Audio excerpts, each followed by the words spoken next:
చూస్ country delight, live better. ఇప్పుడే country delight యాప్ని download చేసుకోండి. నమస్తే, వెల్కమ్ టు సుమన్ టీవీ. రేపటి నుంచి కొత్త జిఎస్టీ రేట్లు అమల్లోకి వస్తున్నాయి. ఈ నేపథ్యంలో ఏసీ కావచ్చు, డిష్ వాషర్లు కొనాలి అనుకునే వాళ్ళకి పండగ రాయితీలతో పాటు జిఎస్టీ తగ్గింపు ప్రయోజనం కూడా కలిసి రాబోతోంది. ఏసీల కింద సగటున 4,500 వరకు, డిష్ వాషర్ల పైన 8,000 వరకు తగ్గబోతోంది. ముఖ్యంగా అంటే ఏ కంపెనీలు ఎంత మేరకు తగ్గిస్తాయో కూడా ఒక్కసారి మీకు చెప్పే ప్రయత్నం చేస్తాం. Voltas, Daikin, Godrej appliances, Panasonic, అలాగే హైయర్ ఇలాంటి సంస్థలు ఇప్పటికే ధరలు తగ్గిస్తున్నట్టుగా ప్రకటన చేసేసాయి. సోమవారం నుంచి ఇవి అమల్లోకి రాబోతున్నట్టుగా స్పష్టంగా చెప్పిన పరిస్థితుంది. ఈ కొత్త ధరలతో డీలర్ల వద్ద బుకింగ్ చేసుకోవచ్చు అని కూడా చెప్తున్నాయి. ఏసీలతో పాటు ఇతర ఉపకరణాలు ఏవైతే ఉన్నాయో జిఎస్టీ తగ్గింపుతో కొత్త ధరలు అమల్లోకి వస్తాయని పేర్కొన్నాయి. గోద్రేజ్ అప్లయన్సెస్ తన టవర్ ఏసీల ఎంఆర్పీని 8,550 నుంచి 12,450 వరకు తగ్గిస్తున్నట్టు పేర్కొంది. హైర్ కూడా కొన్ని రకాల మోడళ్ల మీద 3,905 తగ్గింపును ప్రకటించింది. దీంతో తగ్గిస్తున్న ధరల ప్రకారం Voltas fixed speed window AC ఎంఆర్పీని గతంలో 42,990 ఉండేది, కానీ ఇప్పుడు అది ఎంతైంది? 39,590కి వచ్చింది. అంటే ప్రతి వస్తువు మీద మినిమం 3,000 కంటే ఇంకా పెద్ద స్థాయిలో తగ్గింపు ధరలు కనిపిస్తూ ఉన్నాయి. మినిమం 3,000 తగ్గిందంటే కొన్ని వస్తువులు 5,000 తగ్గుతున్నాయి, కొన్ని వస్తువులు 8,000 తగ్గుతున్నాయి, కొన్ని వస్తువులు 10,000 కూడా తగ్గుతున్నటువంటి పరిస్థితి ఉంది.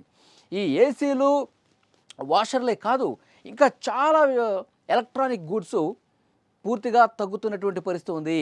ఎలక్ట్రానిక్ ఐటమ్స్ ఆల్మోస్ట్ ఒక 10,000 రూపాయల వరకు తగ్గింపును పొందొచ్చు అని చెప్పి చాలా స్పష్టంగా సమాచారం వస్తుంది. ఎవరైతే ఈ కొత్త వస్తువులు కొందామని చెప్పేసి అనుకుంటూ ఉన్నారో వాళ్ళందరూ వెయిట్ చేస్తూ ఉన్నారు. ఎప్పుడైతే కేంద్రం ప్రకటన చేస్తుందో అప్పటి నుంచి కూడా ఈ రోజు వరకు కూడా వెయిట్ చేస్తూ ఉన్నారు. ఇప్పుడు షోరూంలు కొంత బోసిపోయి కనిపించిందండి గత వారం. ఎందుకంటే ప్రజలందరూ కూడా 22 ఎప్పుడు వస్తుంది, 22 మనం షోరూమ్కి వెళ్దాము, ఏదైనా ఒక మంచి ఐటెం బుక్ చేసుకుందాము, అది ఏసీ కావచ్చు, టీవీ కావచ్చు, ఇంకోటి కారు కావచ్చు, బైక్ కావచ్చు, ఇలా ఎవరైతే పండక్కి కొందాము అనుకున్నారో, ప్లాన్ చేసుకున్నారో వాళ్ళు ఇప్పుడు ఈ 22 కోసం వెయిట్ చేసిన పరిస్థితి.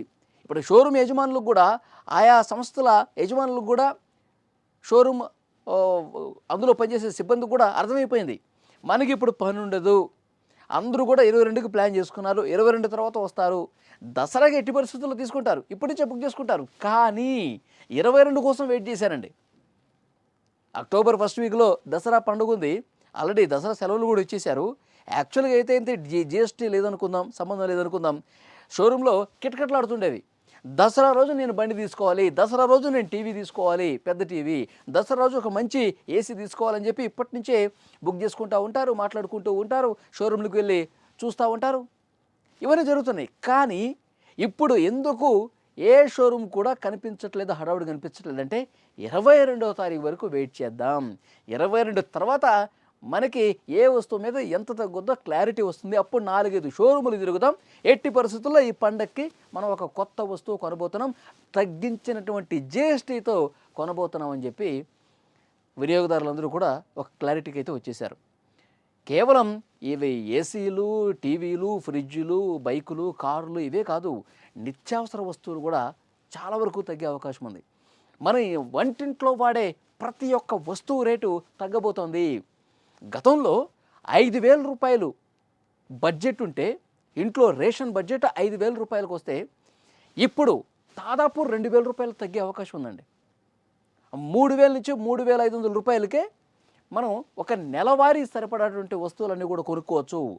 ఆ మొత్తం తగ్గబోతుంది, అంత స్థాయిలో తగ్గబోతుంది. ఇది పేద మధ్యతరగతి ప్రజలకు కేంద్ర ప్రభుత్వం ఇచ్చినటువంటి ఒక కానుక అని చెప్పి మోదీ గారు కూడా చాలా స్పష్టంగా చెప్పారు. ఇది పండక్కి కేంద్రం ఇస్తున్నటువంటి కానుక, మన దేశ ప్రజలకు ఇస్తున్నటువంటి ఒక కానుక అని అర్థమవుతోంది. సో ప్రజలందరూ కూడా సంతోషం వ్యక్తం చేస్తున్నారు. నిజంగా 2 స్లాబులు పెట్టడం అనేది ఇది ఒక గొప్ప సంస్కరణగా ప్రజలు కూడా చెప్తూ ఉన్నారు.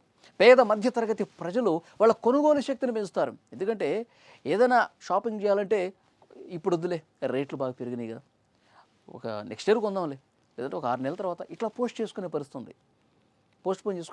కానీ ఇప్పుడు ఇంట్రెస్ట్ చూపిస్తున్నారు. అరే దాని మీద 6,000 రూపాయలు తగ్గుతుంది, ఆ వస్తువుని మనం ఎట్టి పరిస్థితుల్లో కొనాల్సిందే, జిఎస్టీ తగ్గుదలని మనం ఉపయోగించుకోవాల్సిందని చెప్పి ప్రజలు కొనుగోలు చేస్తూ ఉన్నారు. మార్కెట్లో డబ్బు చలామణి అయ్యే అవకాశం ఉంది. అది మళ్ళీ ఆ మార్కెట్లోకి డబ్బు రొటేట్ అవుతూ ఉంటే, ప్రజల యొక్క కొనుగోలు శక్తి పెరుగుతూ ఉంటే అల్టిమేట్గా ఆ వస్తువులు ఎవరైతే తయారు చేస్తున్నారో వాళ్ళకి డబ్బు చేరుతుంది. మళ్ళీ వాళ్ళు ఇంకా వస్తువులు తయారు చేస్తారు, దాన్ని మళ్ళీ ప్రజలు కొంటూ ఉంటారు. సో దేశానికి కూడా ఇది ఒక మేలు కలిగించే అంశం. ప్రతి ఒక్కరూ కూడా జిఎస్టీ తగ్గింపుని ఉపయోగించుకుంటారు. దేశం మరింత ఆర్థికంగా బలోపేతం కావటానికి ఇది దోహదం చేస్తుందని కూడా చెప్తున్నటువంటి పరిస్థితి ఉంది. సో డెఫినెట్గా 2 స్లాబులు అనేవి ప్రజలందరూ కూడా 100కి 100% ఉపయోగించుకుంటారు. ఈ పండక్కి ఈ జిఎస్టీతో అదనపు ఇంకొక కొత్త జోష్ని తీసుకొచ్చిందనటంలో ఏమాత్రం డౌట్ లేదు.